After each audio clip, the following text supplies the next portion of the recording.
Vamos ao comentário com Pedro Cruz. Pedro, boa noite. Boa noite. Agora, aparentemente, já não vai ser para o 25 de Abril, mas o Presidente da Assembleia da República e os deputados poderão ter de andar mascarados no hemiciclo. O que só prova que essa frase de Ferro Rodrigues é profundamente infeliz.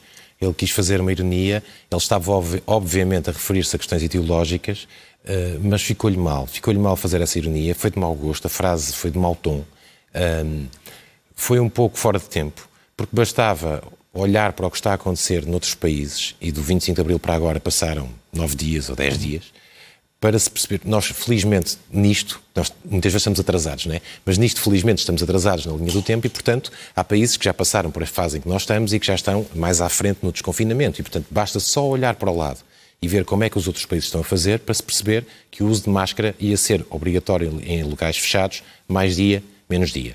Portanto, essa frase de Ferro Rodrigues é absolutamente, era dispensável já naquela altura e naquele contexto, e agora, como diria Jerónimo de Sousa, que gosta de provérbios populares, pela boca morre o peixe, não é? E, portanto, agora o próprio Presidente do Parlamento e os deputados e os funcionários e todas as pessoas que circulam no hemiciclo vão ter que utilizar máscara em espaços fechados, que é o que faz sentido nesta fase. Mas não antevês que Ferro Rodrigues possa vir a considerar que, por exemplo, estando sentado na tribuna, não tenha de todo de usar a máscara quando está a moderar um debate entre parlamentares? A menos que ele esteja sozinho na tribuna. Agora, isso era, mais uma vez, era um péssimo exemplo. Se o Presidente da Assembleia da República não utilizasse máscara e obrigasse e decretasse que todos os outros a teriam que utilizar. Julgo que ele não fará isso, vai cumprir a sua própria determinação, que julgo é que a decisão de hoje, que está correta, só prova a infelicidade das declarações de Ferro Rodrigues nas vésperas do 25 de Abril. Falamos sobre outras declarações, no caso do Presidente da República, relativamente ao 1º de Maio, com esta ideia de que tinha ele que as celebrações do Dia do Trabalhador iriam ser mais simbólicas, como as do 25 de Abril, como mostrávamos na reportagem de há pouco. O 1º de Maio na Alameda, em Lisboa, foi muito diferente disso. E ele fez questão de dizer que a responsabilidade do que aconteceu foi das autoridades que tomaram aquelas decisões. O que é que ele quis dizer que não disse? Eu julgo que Marcelo aqui percebeu que há uma grande parte da direita que não gostou da colagem do Presidente da República à CGTP, porque, na verdade, quer o decreto, e nós podemos depois também explicar aqui algumas coisas que são importantes explicar, mas o decreto presidencial do Estado de Emergência previa a celebração do 1º de Maio, o 1º de Maio foi autorizado pelo Governo, naturalmente. Houve 2 reuniões presenciais entre o Primeiro-Ministro e a Secretária-Geral da CGTP e o Presidente Marcelo Rebelo de Sousa telefonou a Isabel Camarinha para preparar ou para saber como é que estava a ser preparado o 1º de Maio. Portanto, não me custa acreditar que Marcelo tivesse perguntado então quantas pessoas é que vão estar.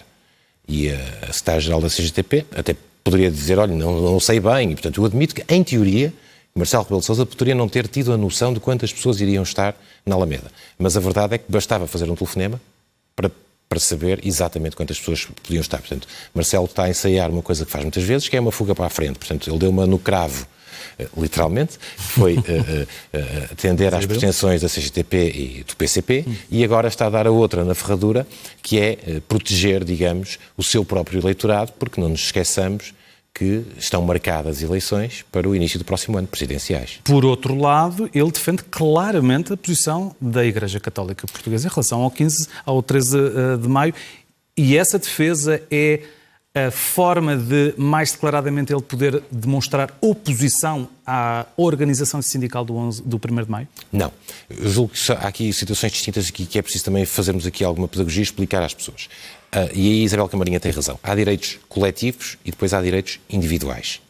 Todos os sindicalistas, tal como os jornalistas, mesmo em estado de emergência, têm possibilidade de circular. Portanto, a circulação não foi limitada. Não nos foi limitada a nós jornalistas, bastava mostrarmos a carteira profissional ou uma declaração da empresa, noutros casos, para dizer que estávamos a trabalhar e, portanto, a nossa profissão, como os médicos, como os enfermeiros, como os padeiros, como os motoristas de caminhões de mercadorias para abastecer o país, portanto, um conjunto de profissionais, no caso dos sindicalistas, eles também estão abrangidos por esta não limitação de circulação. Portanto, os dirigentes sindicais podem continuar a fazer o seu trabalho, porque o seu trabalho é ir às fábricas, ir às lojas, ir aos escritórios, portanto, continuaram a poder fazer o seu trabalho sindical, é o trabalho deles. Portanto, não estavam impedidos de circular. Obviamente que um direito coletivo se sobrepõe a um direito individual. Aqui a questão é a natureza dos eventos. E, portanto, repara, a Igreja Católica, se quisesse, poderia escolher 1000 peregrinos e dizer a Dona Maria, o Sr. José, o Sr. Manuel, podem vir à peregrinação, está aqui o seu lugar marcado, não saem daqui. Poderia ter feito isso. Isso era um bocadinho absurdo, porque a natureza da cerimónia, estou a chamar cerimónia às duas coisas, a natureza da cerimónia é bastante diversa. Portanto, era bem mais difícil de organizar, era bem mais, se quiseres, arbitrário, a Igreja escolher 1.000 ou 2.000 ou 5.000 peregrinos para poderem estar lá em detrimento dos outros 95.000 que costumam estar e não poderiam estar. Portanto, há aqui uma diferença na natureza das cerimónias e nos direitos, de facto, de circulação, porque repito, dos dirigentes sindicais não estavam coartados. E, além disso, quem participou na Alameda foram praticamente só dirigentes sindicais, quando não funcionários dos próprios sindicatos. E, portanto, era mais fácil organizar aquela comemoração do 1º de Maio, tendo em conta que todas as pessoas que lá estavam eram profissionais do sindicalismo, chamemos-lhe assim, e não há profissionais da peregrinação. E eu julgo, Rodrigo, se me permite, já para terminar este assunto, não devemos misturar as duas coisas, porque são dois eventos de natureza diferente. Agora, Isabel Camarinha não respondeu, mesmo hoje na SIC. Ela respondeu dizendo: correu tudo bem, cumprimos as distâncias, cumprimos todas as normas que nos foram impostas, tivemos cuidado. E é tudo verdade, mas não é isso que está em causa. É a imagem que é transmitida. O que está em causa é o simbolismo o simbolismo daquele ato perante um país que está em reclusão no 1º de Maio, que depois do 25 de Abril não pôde sair. Esse peso, essa pesagem foi devidamente feita pela CGTP? Não, eu acho que a CGTP quis manter as coisas como sempre fez, quis dar um sinal de força, sobretudo quando percebeu que o GT não ia fazer comemorações e, portanto, ainda lhe deu mais vontade, e julgo que a CGTP... E pode ser contraproducente? Isso agora o futuro é que o dirá, não é? Eu julgo que sim. Para grande parte dos portugueses, aquela cerimónia da forma como foi feita foi um bocadinho incompreensível. Veremos. Agora, há aqui uma questão que é, a UGT não conseguiu olhar para a floresta. Olhou para a árvore e pensou: como é que nós vamos fazer isto com 1.000 pessoas? Ou com 500, ou com 700, é irrelevante o número para aqui, porque se era simbólico, como eu disse na altura, podiam ser 5 ou 50.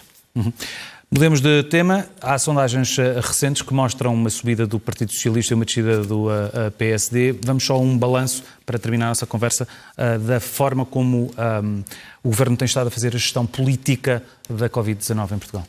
Em traços largos, eu diria que está a fazer uma boa gestão. Tem havido algumas falhas, sobretudo na Direção-Geral de Saúde, muito no início, quando Graça Freitas veio dizer que o vírus não era transmissível entre humanos e depois dizer que as máscaras davam uma falsa sensação de segurança e disse ainda muito no início... Feita sobre a contabilização do número de casos na cidade depois do Porto. Depois de ter havido, exatamente, duplicação de números, portanto, houve aqui alguns erros de percurso e de processo, mas, no geral, eu julgo que o Governo tem gerido politicamente isto com grande habilidade.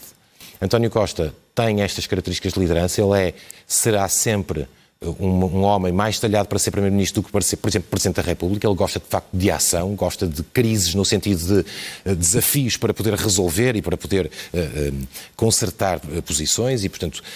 E depois, por outro lado, há uma tradição que, de duas uma, os governos são totalmente inábeis em crises como esta. Totalmente inábeis e perdem a confiança da opinião pública, ou se não são, como é o caso... O facto de aparecerem todos os dias, várias vezes por dia, vários ministros, o Primeiro-Ministro, em vários sítios, com um discurso muito de apelo à unidade do país e também de algum retraimento da oposição, faz com que sobressaia a figura do Primeiro-Ministro e de alguns ministros. Alguém dizia outro dia... Portanto, estamos a falar de um campo do marketing político, na prática. O que eu estou a dizer é, não lhes correu mal, ao Governo não está a correr mal a gestão. Por exemplo, a gestão dos fogos de Pedrógão foi totalmente desastrosa. Totalmente desastrosa e levou à queda da Ministra da Administração Interna, que foi o bode expiatório de tudo aquilo. Pronto. Neste caso, não. E é engraçado que os dois ministros, que estavam mais debaixo de fogo antes disto, que era a Ministra da Saúde e da Administração Interna, são, por inerência, os dois que mais têm aparecido ao lado do Primeiro-Ministro e nas suas funções a tentar explicar aos portugueses os planos sanitários, os planos de segurança, os confinamentos, as liberdades de circulação. Ou seja, são dois ministros que têm estado muito no ativo e não me parece que tenham estado mal. Qual é aqui a questão? A questão é que 74% dos portugueses aprovam o que o Governo está a fazer, segundo uma sondagem publicada pelo Jornal de Notícias, Diário de Notícias e TSF. 87% aprovam a atuação de Marcelo Rebelo de Sousa.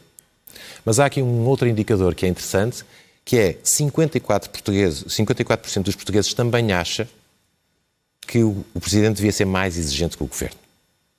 E este é um dado interessante para o que vem aí, e o que vem aí sem querer especular, porque não temos, nós vamos todos fazendo isto dia a dia, analisando dia a dia, tomando medidas dia a dia, mas o que vai acontecer ao Governo depende, obviamente, dos fatores, da evolução da pandemia e da evolução da economia. Pedro, muito obrigado. Obrigado, boa noite.